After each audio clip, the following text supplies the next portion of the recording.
welcome and give a big applause to Miss Amy and Robin.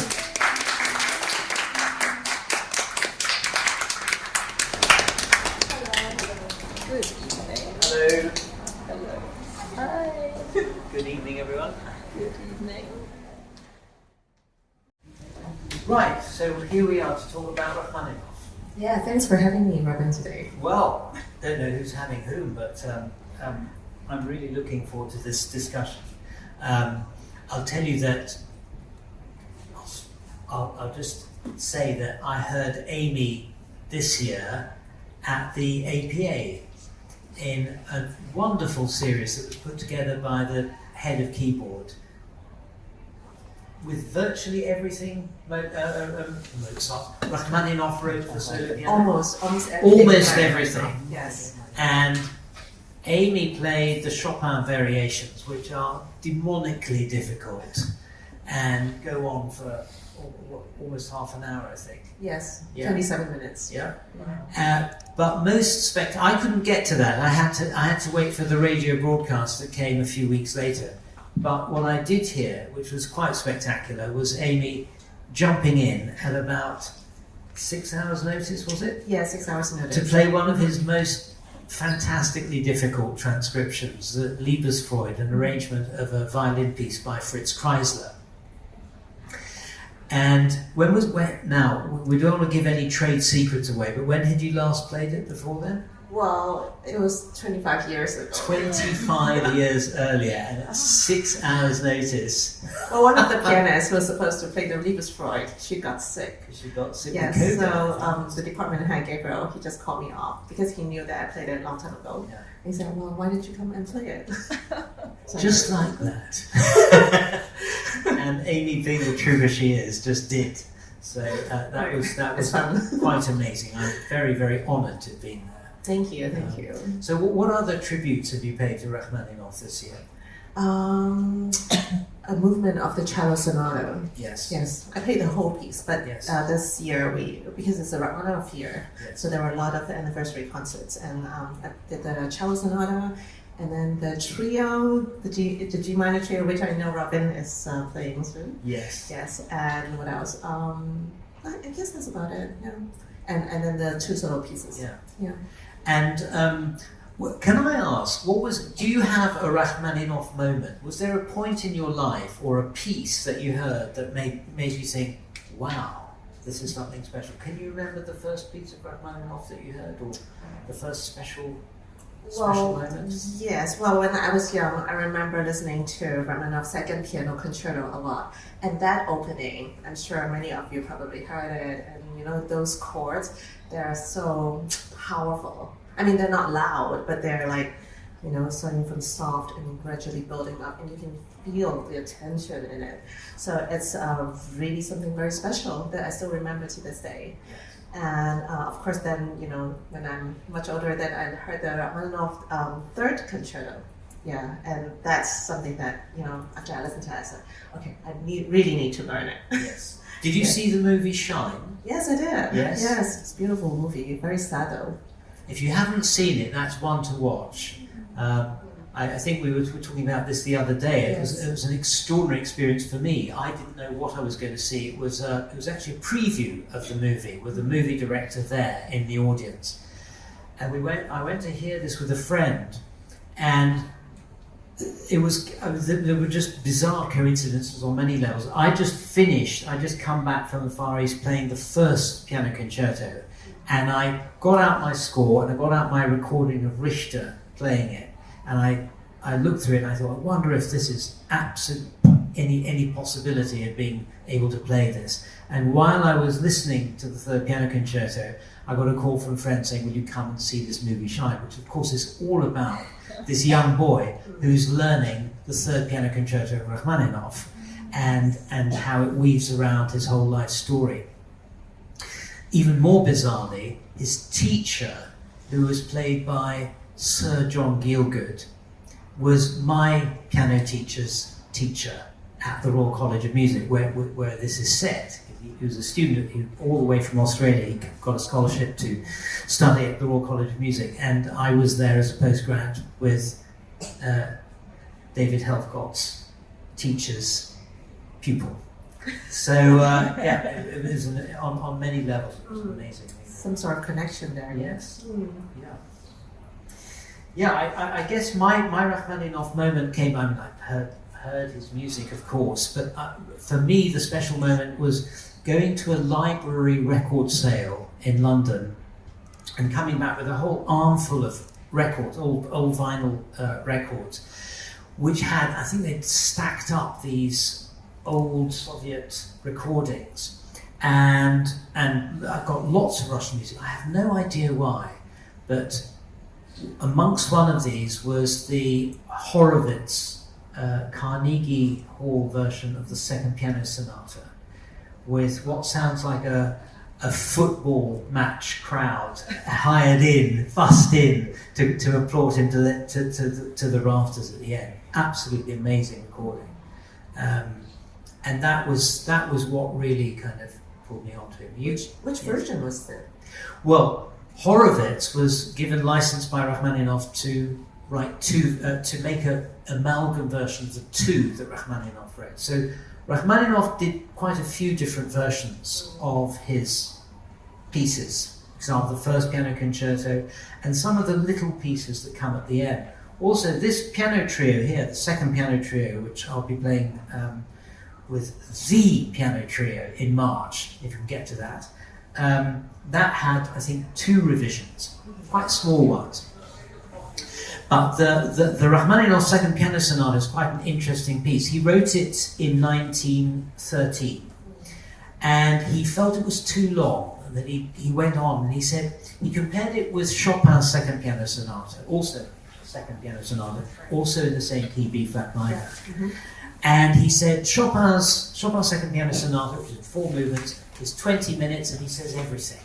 And mine kind of waffles on a little bit too long, and I'm going to revise it. So he revised it, but he made these swinging cuts, which I think rather undermine the structure, particularly of the first movement. Yes. So the climax of the first movement in the original version, which I know you played. I attempted, yes. And which I play.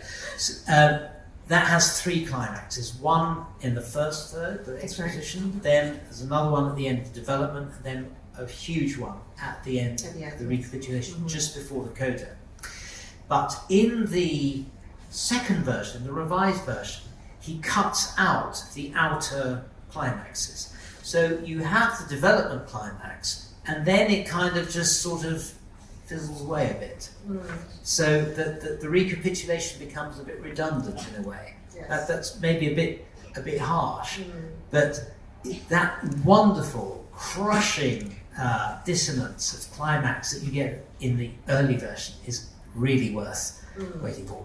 Maybe I'm going into a bit too much detail, but the point was he had a very very intricate texture for the first version, and then this rather you could kind of see the sellotape where he made these cuts, and Horowitz came with something in between. Right. Yeah. Interesting. Yes, I started with the second version. The first was out of print, and I gradually worked backwards and got to the original version, and I couldn't imagine playing anything different now. Right. Yes. I just thought, actually, we were kind of already a quarter of the way through. We're going to try and give some structure to this talk, and I thought it might be fun just to go through some of the old myths about Rachmaninoff, starting with a quote from the Grove Dictionary of Music. Now, the Grove Dictionary of Music, I think it's an English publication, isn't it? British publication? I think it is. And this has been for many, many, many years the Bible of music. And I think there are something like 4 or 5 different editions that are, spanning over a century. And this one from 1954, I think there's been at least 2 since. 1954 would have been almost a decade after Rachmaninoff died. And the editor, Eric Blom, wrote about Rachmaninoff thus. He said that his music was monotonous in texture, consisting in essence mainly of artificial and gushing tunes, accompanied by a variety of figures derived from arpeggios. Fancy that. Accompaniment derived from arpeggios. What if not arpeggios? And he predicted that his popular success would not last. So he pretty much wrote him off. That's right. Yeah. And what do you think of that? Well, I of course, I don't agree with that, right? And why not? Well, I mean, the arpeggios, they're very important, right? Yes. Yes, because it gives a lot of texture to the piece. And also the music, it gives it richness, and also it emphasizes the harmony. Yes. I think harmony is one main feature, that I really love about Rachmaninoff's music, And of course, then the texture itself is very intricate. Because, Rachmaninoff loves the contrapuntal writing, as we all know. Yes. And then, he has big hands too, right? He has big hands. Huge, enormous hands. hands. Yes. So, his music actually has a lot of big chords. So with the big chords, with the contrapuntal writing, it's just a big challenge. It's just a nightmare that we have to, try to figure out the voicing, and I think that's what makes it so unique as well. Yes. Yeah. I've been thinking about this a lot, actually. Counterpoint is a word we use. I mean, it sort of describes the music from around the period of Bach in particular. And it's very interesting that through the ages you get something that every musician studies. You must study counterpoint. You must, learn to write a fugue like Bach. And I think I heard someone once say, everyone should learn to write fugues like Bach, and then never do so, because when you do, it comes out sounding at best like pastiche, and at worst third-rate Bach, because no one can really do Bach like Bach did Bach. And very often you find, to my ears, you get composers who will have a Bach moment, and suddenly in the middle of the piece they'll start writing a fugue. And my reaction is often, oh no, please don't do that. Because what you get is a third-rate Bach fugue in a point where you could have something, something really interesting and climactic. I think Rachmaninoff, for my money, writes counterpoint better than just about anyone since Bach. If you look at his later music, that the counterpoint is absolutely instinctive. It's integral to the music. It doesn't have any sense of I think I'm going to have a Bach moment now. He doesn't do that. Actually, very natural. It's very natural. Yeah. And the chromaticism, it all just works out perfectly, just like Bach's music. It's effortless, isn't it, really? Yes, absolutely. And the harmony, with the jazz chromaticism in it. Yes. So, it just works out beautifully. Yes. So that thing that Eric Blom wrote about the gushing melodies, and the sense that Rachmaninoff wrote music that was somehow old-fashioned. Actually, when you go to his late music, when he moved from Russia during the revolution in 1917, he moved from Russia, went to America, and he spent a lot of time just having to make money. He left all his property, he's landed gentry in Russia.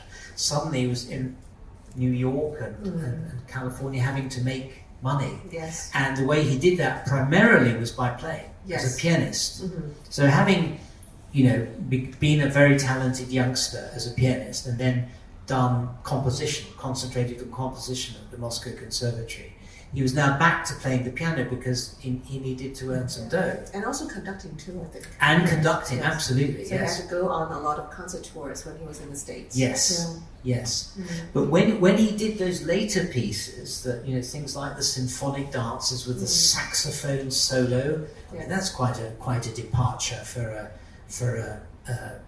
an orchestral piece. And he did these arrangements, he made lots of arrangements of his own and of other composers' work, like the Tchaikovsky Lullaby, And they, particularly you notice in the endings, these amazingly jazzy chords. Yes. Yeah. Should we listen to some Rachmaninoff? Sure. Because I've got a few things lined up here. I hope everything's queued up. Is this going to work? Connected. Yes, we're connected. Great. So this is my I asked you about your Rachmaninoff moment. You said it was the concerto. That's right. Well, I had another one after that getting that second piano sonata recording from the library, and it was when I walked into a bookshop in London. This was in my postgraduate year at the Royal College of Music, and they were playing this Rachmaninoff played by Rachmaninoff. And let me see if I can find it. I think this is it.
So that's his Barcarolle, an early work, one of the early work from Opus 10. And I heard that, and I went straight to the counter and I said, "What is that? And where can I get a copy?" And off I went, learning some of the early pieces. Was there anything that was a piano roll, by the way? So it's how do we describe a piano roll? It's when you sort of like a reel. Yes, it's a reel that you stick in the piano machine, and he played it, and it's equivalent actually to this thing here, the Spirio. This is the modern version of the piano roll. Yes. So you cut the roll, and then you can take that roll and you play it on a is it a player piano? There's a difference between a player piano and a pianola, and I can't remember what's what. Right. But basically, you stick that, and then that's Rachmaninoff playing. And what's any things that strike you about that play? Well, he has very good technique. Yes. Big hands, good technique. Yeah. Yes, and also really clear texture. he didn't use that much pedal actually in that thing. I don't Yeah. know whether it's a recording or whether it's just playing. Yes. But I remember, I just need to share this. I remember reading about this, it's actually like a memory from one of his students. I need to look it up, who that was. And he said he arrived at Rachmaninoff's place, about to have a lesson. And then he was waiting outside. And then, he was like, hearing someone playing Chopin Etude, the double thirds one, like very, very, very slowly. And he was like, oh, that student played so badly, he should have practiced before coming to the lesson. Okay, and then he waited for a while, and then he, rang the bell, when it's time. And then Rachmaninoff came out and said, oh, you're here, okay, come on. And there's no one in there except, just Rachmaninoff. So it was Rachmaninoff actually practicing that etude, but, at a super slow speed. So, yeah, he's actually, we call it the Rachmaninoff way of practice. He likes to practice super slow. Yeah. The version I heard of that story actually was that he was playing so slowly that the student didn't know what he was playing. He couldn't actually recognize the piece. It was so slow. But that just reminded me of a wonderful quote of Rachmaninoff that he said, "Practice like a snail, yes, and play like a gazelle." That's right. So, and you heard in that last section, he's whirring away so fast. That's right. So clear. Yeah. I remember hearing that when he went for his recording sessions, he would spend a few hours practicing before he got the records, before he actually did the recording. And of course then, you didn't have the luxury of editing. You had to do things pretty much in straight takes. Yes. And very stressful. If you look through all the recording sheets, you can see that many of the things that he records, including fantastically difficult pieces, like, for example, the Mendelssohn Midsummer Night's Dream Scherzo, which he arranged. A lot of them were done in, just a couple of takes. That's right. Absolutely incredible. Mm-hmm. But there's another thing that, and I think this is probably what made my ears go like that when I heard that barcarolle. He has a manner of playing that is almost rhetorical. It's like speaking. They tell you, you must make the piano sing, you must make it, sound like a human voice. But Rachmaninoff did, I think, something even greater. He made it speak. And it's like, I'm telling you, I'm not going to sing you this pretty tune. I'm telling you, this is the barcarolle. Okay. And it just makes my hair stand on end to hear that playing. So what about this other myth that he was someone who was quite severe and Slavic, and Stravinsky famously described Rachmaninoff as a 6.5-foot scowl because he was enormously tall, enormously slim, and when you saw him, he just had that very severe expression. Do you find him severe in his well, I guess not from his music. Yeah, he has a lot of fun moments, in the music. Like there will be a lot of surprises. Yes. And a lot of sudden changes of color and texture. Yes. And I mean the way that he deals with the dances, right? Like in the piano suites and also like the Kreisler dances, you can feel that there's a lot of charm in it. Yes. The way he transcribed the pieces. Yeah.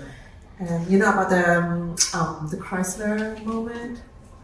Tell me. Oh, is this Carnegie Hall? The Carnegie Hall. Go on. Tell me. You tell them. No. You'll tell him much better. Go on. No, I think they were in a concert or something, right? Yes. Yeah, and then somehow they just got lost. They couldn't find each other. Kreisler got lost. Yes, they were playing the last movement of the Kreutzer Sonata, which is this very, very fast, rapid, very difficult piece by Beethoven. Yes. And then Kreisler just don't know where he was, and he just asked where are we?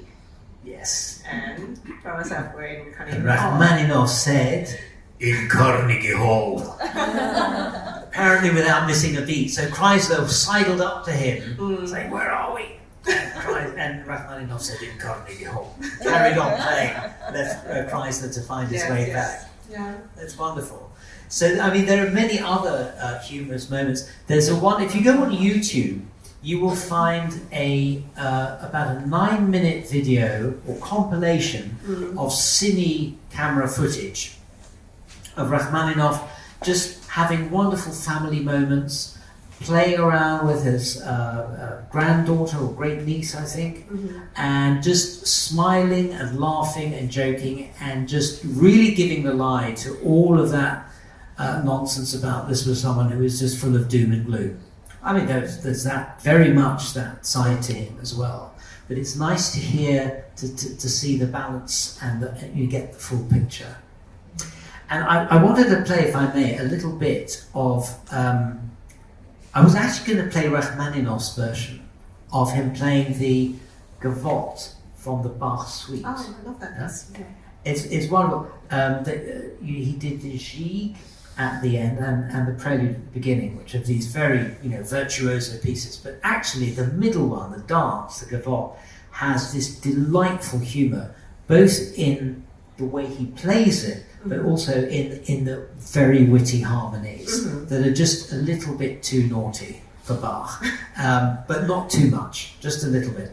I was going to play Rachmaninoff's version, and then I found this other version by a young Russian, I think, or Ukrainian, I'm not sure, Alexander Gindin, I don't know how you say his name. It's just so beautiful. And he really captures Rachmaninoff's wit, I think, very well. Let's see if I can find it here.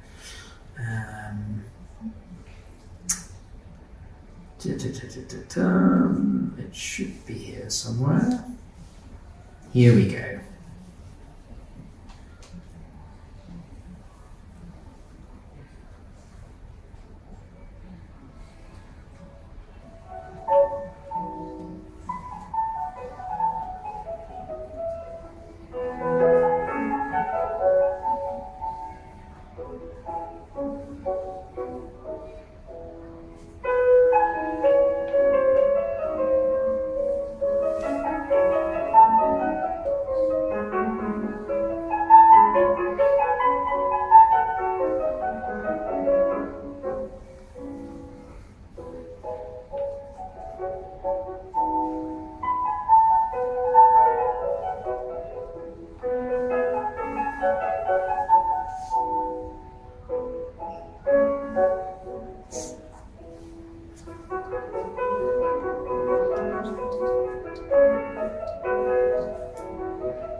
It's incredible. He manages to add to Bach's already amazing counterpoint, puts in a few little imitative lines here and there, and each time that tune comes back, I think 3 times, I'm not sure, each time he finds a new, even slightly saucier, harmonic version to jazz it up. And he just stays just on the right side of tastefulness. That's right. Never too much. He never goes, horribly over the top. And both in his playing and in his reworking of that Bach, it's absolutely gorgeous. Yes, definitely.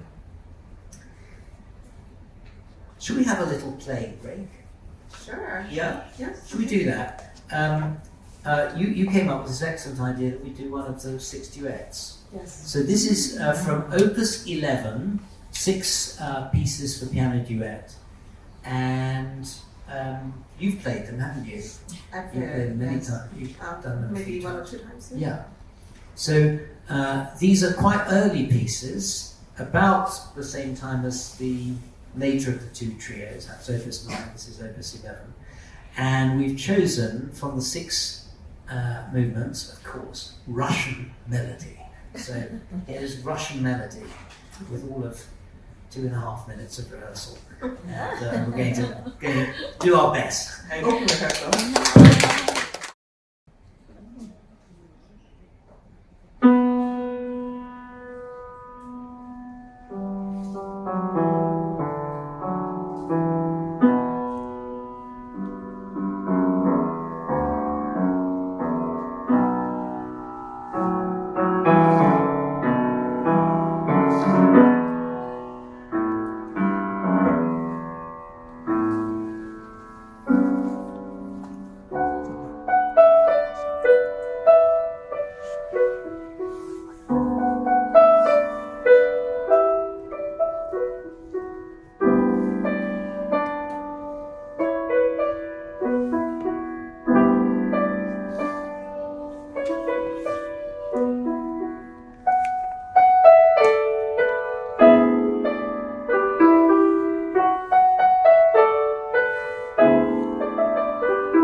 I mean, it's absolutely incredible. It's so simple, and a lot of Rachmaninoff's tunes are actually very simple. I mean, if you think about, the great third piano concerto that you played, it's just messing around with crotchets and quavers, and about 4 or 5 notes, and just going up and down, up a step, down a step, up and down. It's really like nothing. And what he does with that tune is absolutely incredible. His tunes are always like beautiful and memorable. You can always like sing it. After a performance, it will just keep running in your head. Yes. And like the Paganini, the Paganini Rhapsody, right? Yes. That theme also, very beautiful. Yes. Yeah, used in a lot of movies. And it shows his incredible ingenuity. I mean, that famous tune, dum da da da dum ba da da dum ba da da dum, and all he does to get to the, what is it, the 18th variation? The 18th variation. Is just turn it upside down and put it from the minor into the major. And slow it down. Yeah, and slow it down. So to get the dum da da da dum, Da, da, da, da da. da da da dum, da da da dum. Absolute genius. Yeah, But it also shows that contrapuntal mind. that's right. I wonder if he did crosswords. I bet he would have been a really good at crosswords. I would think so too. Yeah, yeah. Or Very smart Scrabble. guy. Yes, yeah. So I mean, there are many incredible features of Rachmaninov, both in his playing and in his composition, and they kind of marry up. And one of them that I remember, I had lessons with a chap called Miles Coverdale, and I was asked to write an article on Rachmaninov 3 years ago, and I got in touch with his son, who I'd never met, Miles having died some years earlier, well into his 90s, and we chatted. We still speak even now, 3 years later, because it's just such a fascinating person to speak to. But Miles recorded all the 4 concertos with one of the BBC orchestras, and I'm the proud possessor of one of these. I think they're all on YouTube as well. Very fine performances. And Miles said something very interesting about Rachmaninoff's rhythm, which was that he had the ultimate elastic rhythm. He could take the crotchet, or the pulse, and just do that like an elastic band, stretch it out in any direction. You can take a rubber band before obviously not to the point that it breaks. Before it breaks, you can stretch it in any number of different shapes, and you let go, and it will turn back exactly to where it was. And his point was, I think, that you can hear when Rachmaninoff plays, he does such incredible things with the rhythm. You can always hear where the pulse is. There's never any confusion. And one of the, I think, most unfortunate facets of some performances, maybe not now, but that came up after Rachmaninoff died, was they would play very sentimentally and gushing. I think there's one recording of the second piano concerto. I won't name the pianist, Ivo Pogorelic, and it lasts almost an hour instead of the what is it normally, about 35, 40 minutes? About 35 minutes. So you can imagine if you've just added 30% to a recording, just how slow and clogged up it can become. Yes. And Rachmaninoff never did that. He wrote these incredible tunes, but he cut through like a knife. He just went straight through them. He knows where he's going. Yes. Yes. And that brings me to another thing that I think Rachmaninoff himself said, that in any piece of music, in any phrase, in any section, you must have a point to which that music is working and then comes away from. And that reminded me of a program I once saw on perspective in art. If you have a piece of art that's in true perspective, you'll be able to draw lines of perspective, and those will converge on one point of that painting. That painting is called, that point is called the vanishing point. And if you ever go and see a really amazing work of art, that point in the painting where your eye is immediately attracted to, that is usually going to be the vanishing point, because that's where all the lines converge. And in Rachmaninoff's recordings, you can hear just that point. I'd like to play we're getting very close to time, but I want to play one last recording.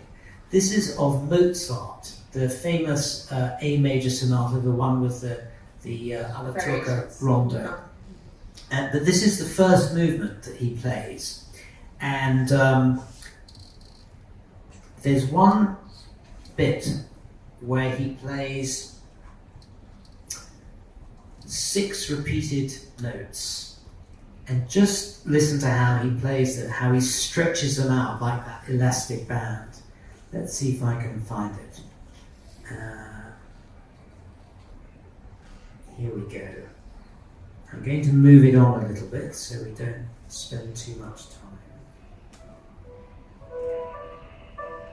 That's the theme.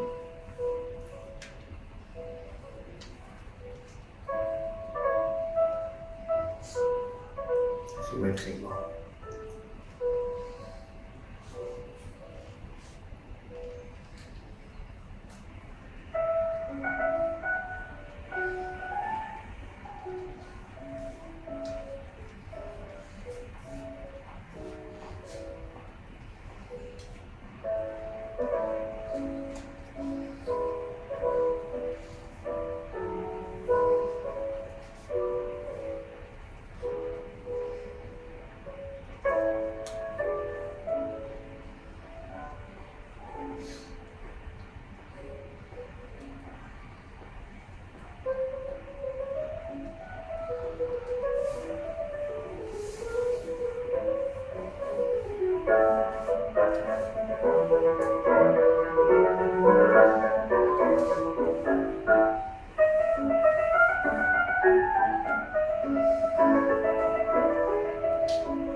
It's the ending of the first half of this variation, where you get the repeated notes.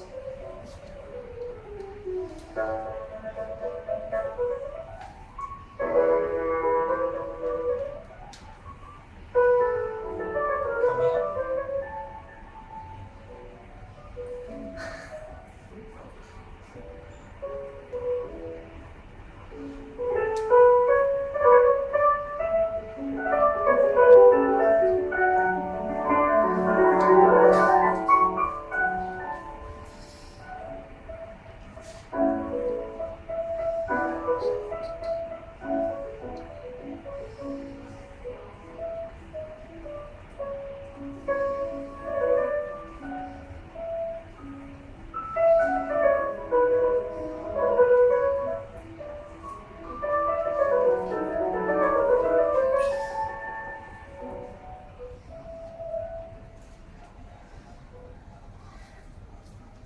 Those repeated notes they just absolutely get me every time I hear them. Of course, anyone playing Mozart like that now would be crucified, wouldn't they? I mean, you just could never get away with playing Mozart like that today. But the way he does that, it's so vocal.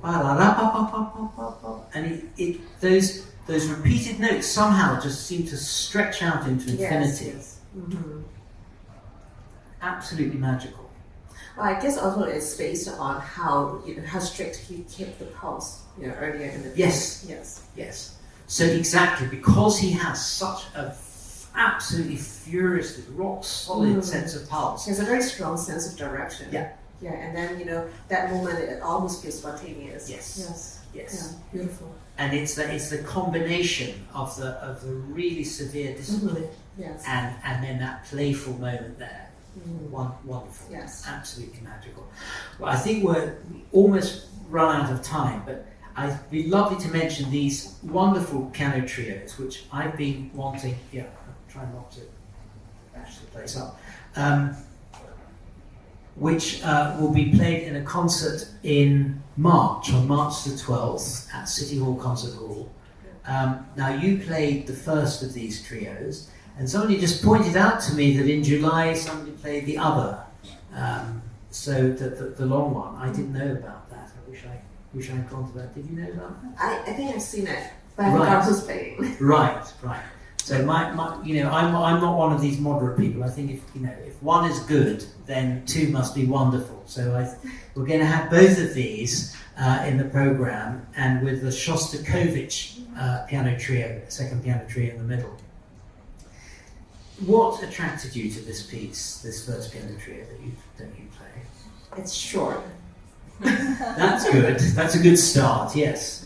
And also it's beautiful. Yes. Yes, I like the opening. Yeah. I think that opening tune is absolutely magical. Yeah. Well, it started with the moon ring. Yes. Sort of like a very low register on the cello, yes. And then almost you're sort of like in the mist. You're not sure what's going on, and then the theme comes in, and then you start seeing shadows. Yes. And then it just, it's very atmospheric. Yes. Very mysterious. Yeah. Do you want to play the beginning of it? Well, I don't play the cello. Ah, right, okay. Well, you can go and look it up. The Elegiac Trio No. 1. That opening tune is just gorgeous. And again, it's so simple. Yeah. It's just a little 4-note rising sequence, and then up a few tones.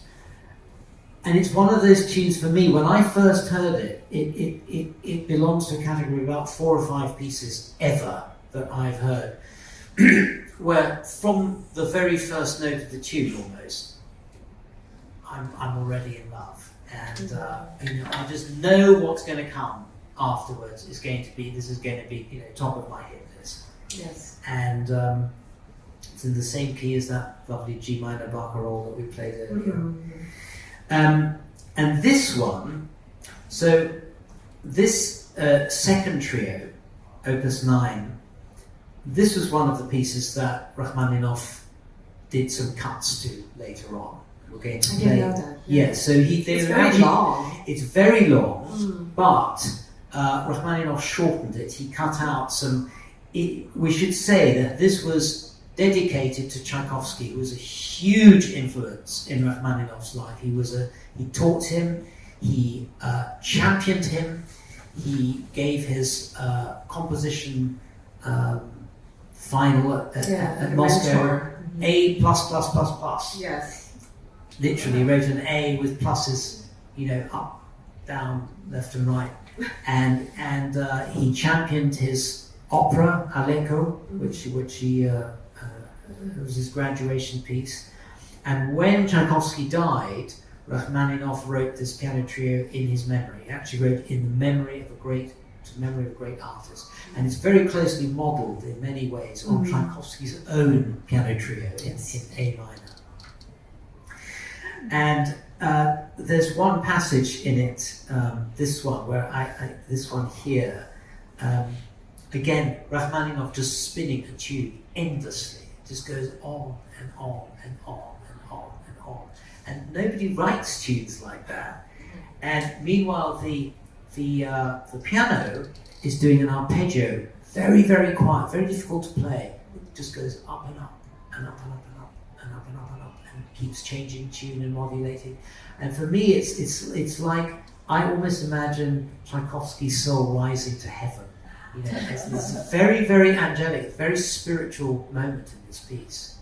And then there's a wonderful set of variations in the second movement, based on an earlier piece Rachmaninoff wrote called The Rock.